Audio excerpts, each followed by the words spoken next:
Hello, hello. Well, I only have one fight to predict for the upcoming weekend,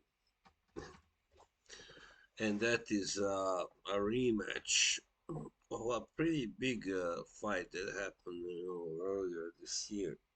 Yeah, Liam Smith versus Chris Eubank Jr. So always when these two guys from big, let's say, big boxing families meet, there's always a lot of interest, of course, connected to those fights. Yeah, pride is at stake, as they say. So this time, Chris Eubank Jr. is looking to avenge a very devastating loss to Liam Smith. Yeah, you know what happened in the first fight. For those of you who may have missed it, I can only say that Liam Smith won by a really surprising and devastating fourth round knockout. Yeah, I mean, to be honest, I didn't really think he had it in him to do that. But yeah, I mean, his power obviously has improved actually with time and with age, and now that he's at 160, no longer at 154, it can happen. I've seen it with other fighters actually. And why? Because sometimes just the stress of making the weight can really, influence your power in a negative way, definitely. And also, when you are more experienced, you also know it's not just about the power, it's about knowing how and when to throw the perfect punch. Yeah. So, yeah, I mean, for instance, Kostya Tszyu said that the punch which he knocked out Zab Judah with was not one of his hardest that has thrown. It's just that the timing was so perfect, so right on, bang. So that's the same thing which happened here.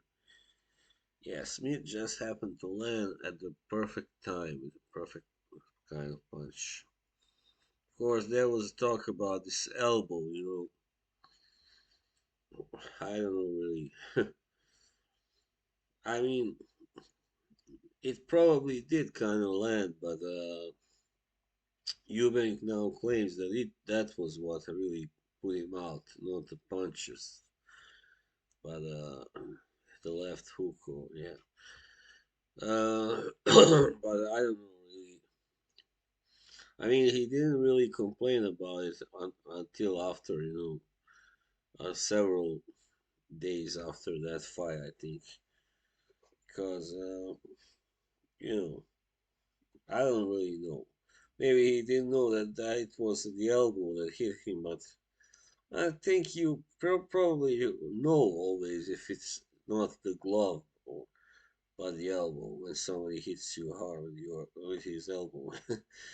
And anyway, the thing is, I think Chris Eubank Jr. might be probably is past his prime now, and he has wasted away a part of his career really by this nonsense with the Conor Ben fight that fell apart,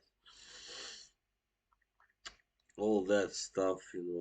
Luckily it didn't happen because that would have been really dangerous for him, a health hazard, right?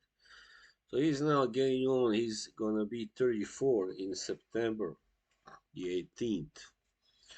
Yeah, well, actually, Liam Smith is a year older, but you wouldn't be able to tell, right? Because he's now at his best, fighting better than ever before, while Eubank has really stagnated, in comparison to a few years back.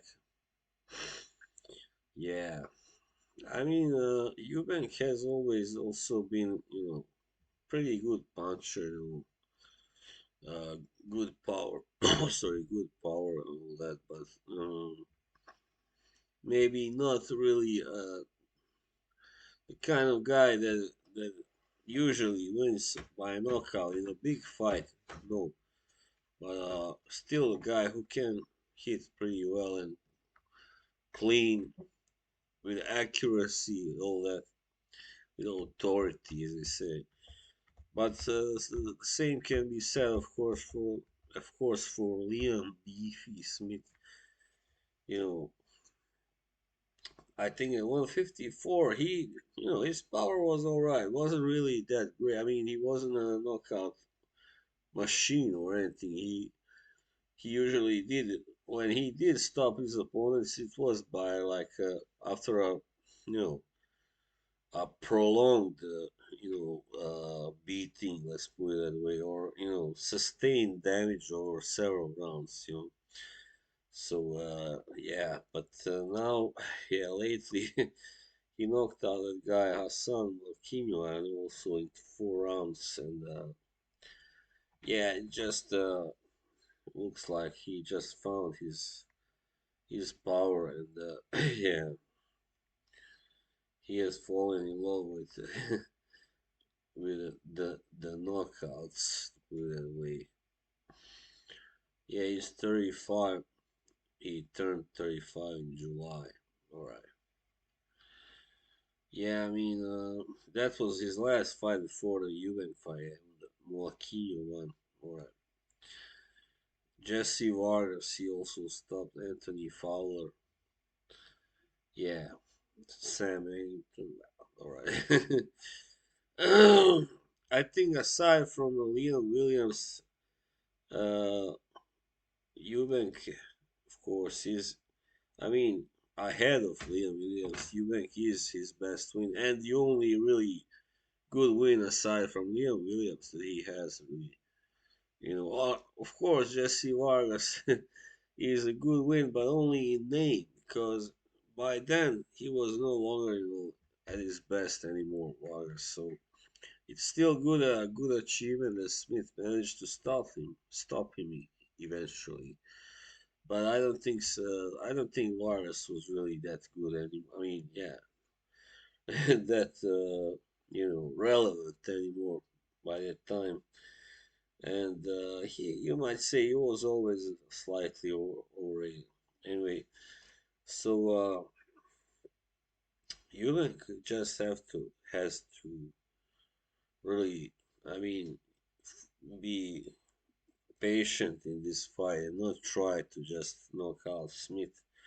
He was doing well at first in the first fight, but then he got caught.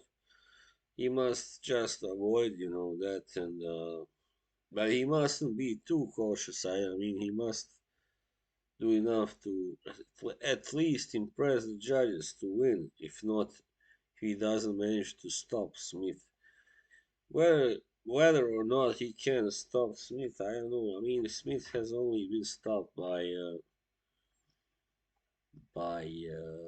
Canelo, so yeah, that's how it is, man. He lost to Mungia, but went the distance, and Kurbanov, while Canelo knocked him out in the ninth round. But that was, when Canelo was really at his peak, really destroying everybody, So, and Smith was still rather inexperienced, He was 28 back then, but hadn't really fought that long as a pro. Yeah, I mean, I think Eubank will just be more. I mean, he will be looking you know, to put a pressure on Smith, maybe a little more than he did in the first fight. Yeah, but also he must, of course, look after not getting caught like he did here in the first fight, and if he focuses on his because he is a better boxer technically, I would say, than Liam Smith. Not that much better, not much better, but better. And he's got the better, reflexes and all that, athleticism and all that. So Smith is a guy who works hard. Yeah, he goes in to fight really 100% fight it out, slug it out. But he's hardly some kind of really,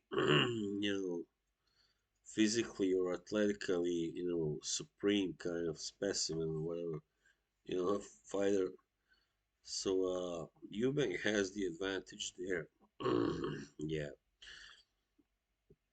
the height advantage is not so significant for Eubank, a couple of inches, but yeah, I mean he's got the technical advantage and the speed advantage, so he should be able. If he doesn't get caught this time, he must really, you know, dig deep, put on a really good performance this time to win. And yeah, I don't know really. I think Eubank will be looking to really, avenge the loss and get back into contention, because that loss really set him back, Before that, he didn't really fight so many. I mean, have so many really,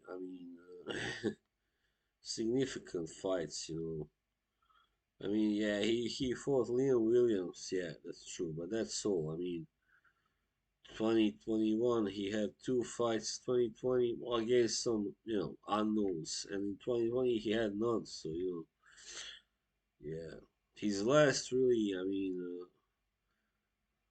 I guess really significant victory was against Korobov, and that was when he won because Korobov got injured.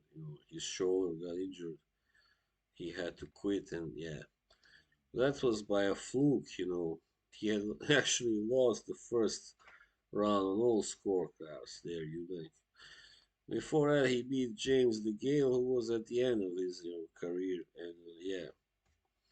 So yeah, he hasn't had a one can argue that he hasn't really beaten a really elite level fighter yet, you know, and especially not, like, well, Corvo, I don't know. You can call him elite, but I don't know if he was still.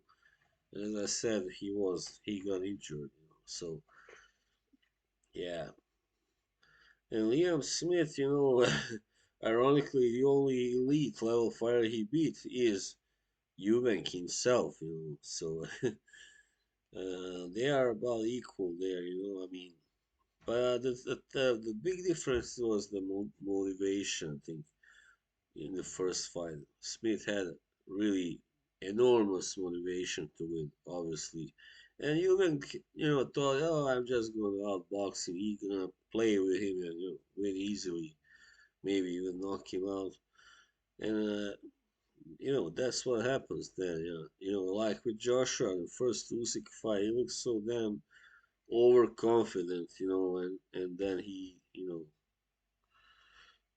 was just dominated. He thought this was gonna be an easy night.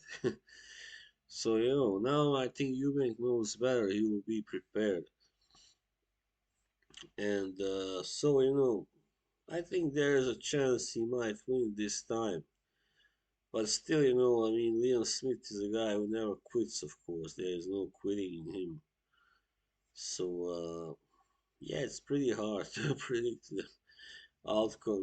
I see it two ways. Either Eubank really puts on a performance and outboxes Smith, uh, but I don't know if he can really knock him out. Maybe not. Or that Smith again just I mean beats him down. Simple as that. Which actually now seems a little more likely right now, but you never know, how it can go. So yeah, I don't know really which one I lean more towards because you make yeah, he did look good against Williams. Yeah, he did, but that's his problem. One fight he looks really good, the next he's like totally listless almost. So I think it's down to his motivation and all that. So yeah. So anyway, yeah, Liam Smith. The thing is, one might say Liam Smith got a little lucky, right, in the first fight, and if he doesn't get lucky, or if he doesn't just manage to land the right punch at the right time, then I think probably Eubank will win this fight. But it will be a good, close fight. Okay. So that's my prediction. I don't know if Eubank can stop him, as I said, but at least he can win on points. All right. That's all for now. See you next week. Bye.